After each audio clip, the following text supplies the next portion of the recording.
علامہ اقبال کا ویسے تو یہ ایک مستقل موضوع ہے، اور اس کو اگر جن دوستوں کو دلچسپی ہو میں ان کو گزارش کروں گا، کتابیں بھی آپ سرچ کر دی جائیں گی تو اس کو آپ پڑھیے۔ مختصر یہ ہے کہ ان کے خاندان پر اثرات تھے قادیانی، تو سو نہیں ایک فتنہ تھا، اور فتنہ بھی ایسے کہ ایک آدمی جو ہے وہ شروع میں یعنی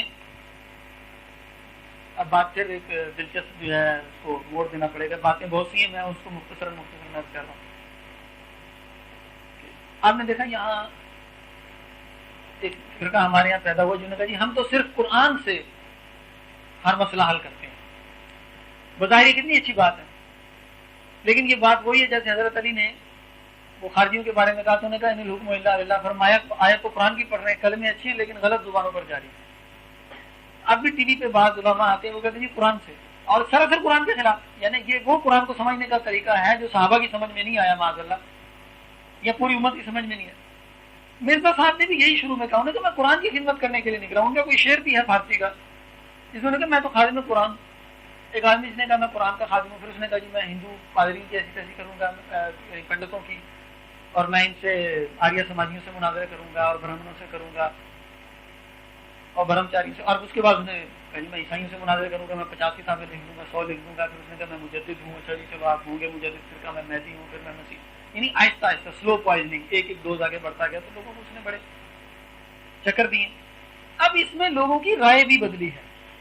اس سے وہ فائدہ اٹھاتے ہیں۔ مثلا یہ کہ ان کا ایک معروف طریقہ واردات ہے کہ جو اس کی نبوت دعوی نبوت سے پہلے کی تحریریں ایک عام آدمی کو وہ پڑھاتے دیکھیں جی جو علماء کے قائد ہیں، مرزا صاحب کے قائد ہیں، یہ کہتے ہیں کہ مرزا صاحب تو ایسے تھے ایسے تھے، یعنی خود مرزا کے حوالے سے کرتے تھے لوگ۔ تو علامہ اقبال کے خاندان پہ اثرات، ان کے والد جو تھے ان پڑھ آدمی تھے، ان پڑھ آدمی کا متاثر ہو جانا بھی ایک بزرگ آدمی ہے۔ کا طریقہ واردات کیا تھا؟ یہاں مثلا ایک بڑی بات ہے، قادیان دیکھیے کہاں ہے، مشرقی پنجاب میں، اور بہت یعنی خاصا زمینی فاصلہ خاصا ہے۔ مجھے ایک بات سمجھ میں نہیں آتی تھی کہ ڈیرہ غازی خان میں بہت قدیم سے قادیانی لوگ موجود ہیں، اور خان ایک قبیلہ ہے، ابھی مجھے ان کا نام یاد آ جائے گا، ایک پوری برادری ہے بلوچوں کی جن میں قادیانی زیادہ ہیں۔ تو مجھے سمجھ نہیں آتی تھی، میں ایک پروفیسر صاحب ملے، وہ اسی برادری سے تھے، انہوں نے کہا جناب ہوا یہ کہ یہاں قادیانیوں نے کوئی مبلغ اپنا بھیجا ہوا تھا، اور وہ اسکول ماسٹر تھا یا کیا تھا، اس کی دال نکل رہی تھی، اور یہ مرزا کے زمانے کی بات ہے۔ تو اس نے دیکھا کہ اس زمانے میں اس علاقے میں توسا کے علاقے میں کوئی آدمی تھا جو خان بہادر تھا یا کیا تھا، یعنی سرکار کا مقرب اور ڈی سی کا بڑا اس کے ساتھ آنا جانا، کسی بات پر ڈی سی صاحب کی اس سے انبن ہو گئی، بگڑ گئی۔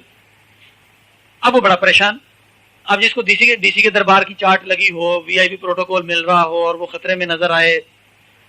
تو بڑی پریشانی تو ہوتی ہے۔ یہ جو قادیانی مبلغ تھا اس نے دیکھا کہ یہ بندہ کچھ گڑبڑ ہے، بندہ بارسوخ ہے، یہاں اس علاقے میں اس کا اچھا نام ہے۔ یہ اس کے قریب ہوا، آہستہ آہستہ اس سے پوچھا کہ جناب خیریت تو ہے، آپ کی کو طبیعت تو اچھی ہے، کیا مسئلہ ہے؟ اس نے کہا جی کچھ نہیں۔ خیر اس نے اگلوا لیا کہ اس نے کہا جی کچھ نہیں، وہ تھوڑی سی پریشانی تھی، جب اسے اعتماد میں لیا تو تھوڑی دوستی بڑھائی۔ اب اس نے خط لکھا مرزا قادیانی کو کہ جناب وہ اس نام کا بندہ ہے، یہاں پہ وہ بڑا اچھا اپنے علاقے کا وڈیرا ہے، تمندار ہے، جو بھی ہے، اور اس کی ڈی سی سے انبن ہو گئی ہے، یہ بندہ اگر قادیانی ہو جائے تو ہمیں بڑا فائدہ ہوگا۔ اس نے کہا ٹھیک ہے۔ اب مرزا قادیانی نے، وہ تو ان کا اپنا آدمی تھا، اس نے دہلی میں وائس رائے کے آفس میں جو ہے وہاں دوڑ دھوپ کی کہ یار اس بندے کا تھوڑا مسئلہ حل کرو، اور اس کو مطلع کر دیا کہ میں نے کہہ دیا۔ اب اس نے کیا کیا، اس نے کہا جی کہ ہمارے ایک پیر صاحب ہیں قادیان میں بڑے پہنچے ہوئے ہیں، اگر ان سے آپ چل کر دعا کروائیں تو یہ ڈی سی کا باب آپ کے پیر چومیں گے، اور بڑا مجرب ہے ہمارا، تو ہم نے دیکھا۔ وہ اس نے کہا جی چلو، چلے گئے وہاں، ان سے دعا کروائی، واپس آ گئے۔ جب واپس آئے تو ادھر سے ڈی سی کو اچھی خاصی باز پرس ہوئی۔ اب وائس رائے کے آفس سے جب ڈی سی کی جواب طلبی ہو تو ڈی سی بیچارہ جو ہے اس کی کیا اوقات ہے، وہ جا کے جناب خود اب چل کے آئے۔ اس کی تو خواب میں بھی نہیں تھا کہ کبھی یہ چل کے بھی میرے پاس آئے گا، اور اس نے معذرت بھی کی اور پرانا اس کا اعزاز بحال کر دی۔ تو اس نے کہا جی اتنا پہنچا ہوا پیر تو میں نے زندگی میں نہیں دیکھا۔ تو جناب وہ دن اور آج کا دن کیسرانی جو ہے، ان میں قادیانی خاصے ہیں، وہ یہاں پہ قادیانیت پھیلی، یعنی اس طرح کے اسباب بھی تھے۔ تو علامہ اقبال پر جو ہے ہمارے بزرگوں نے محنت کی، محنت کیا کی کہ ان کے سامنے وہ سارے دونوں رخ رکھے، انہیں بتایا کہ آپ کو استعمال کیا جا رہا ہے۔ چنانچہ نئے پڑھے لکھے لوگوں میں جتنا سخت، جتنا واضح، جتنا قطعی، جتنا تفصیلی اقبال نے اس زمانے میں لکھا، اس سے پہلے کسی نے نہیں لکھا قادیانیت کے خلاف۔ قادیانی نے خود لکھا کہ ہم اقبال کا والد ہمارے مرزا صاحب کا معتقد تھا، بعد میں بیٹے کے سمجھانے پر جو ہے وہ منحرف ہو گیا، ان کا لکھا ہوا موجود ہے۔ اس کا بڑے بھائی کے متعلق ہے شیخ عطا محمد، یعنی ایک اب انہوں نے ایک نیا موقف لیا، انہوں نے کہا جی پہلے انہوں نے یہ کہا کہ علامہ اقبال بڑے سمجھدار آدمی تھے، لیکن یہ حراریوں کو جو ہے پتہ نہیں کیا ہوا، ان کو خدا سمجھے، انہوں نے جا کے جو ہے بہکا دیا، وہ ان کے بہکاوے میں آ کے ہمارے خلاف ہو گئے۔ یعنی بڑے پڑھے لکھے آدمی تھے، سمجھدار تھے، کئی ہزار دماغوں کا نچوڑ تھے، لیکن حراریوں کے بہکاوے میں آ گئے۔ تو یعنی ایک آدمی کی اپنی رائے نہیں ہے، کسی کے بہکاوے میں آ گیا عقیدے جیسے مسئلے میں، پہلے تو اس کو انہوں نے ایک بالکل جو ہے مٹی کا مادو ثابت کیا۔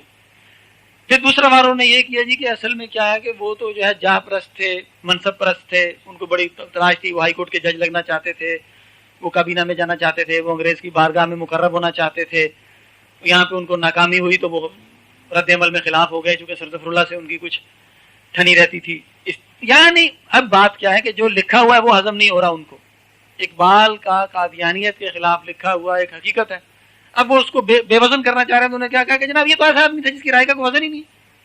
یہ تو اس کو ذاتی طور پہ اس کو زک اٹھانی پڑی اور اس نے ہمارے خلاف لکھ دیا، یا اس کو حراریوں نے بہکا اور اس نے خلاف لکھ۔ اس کے علاوہ اقبال کا کوئی نرم گوشہ موجود نہیں۔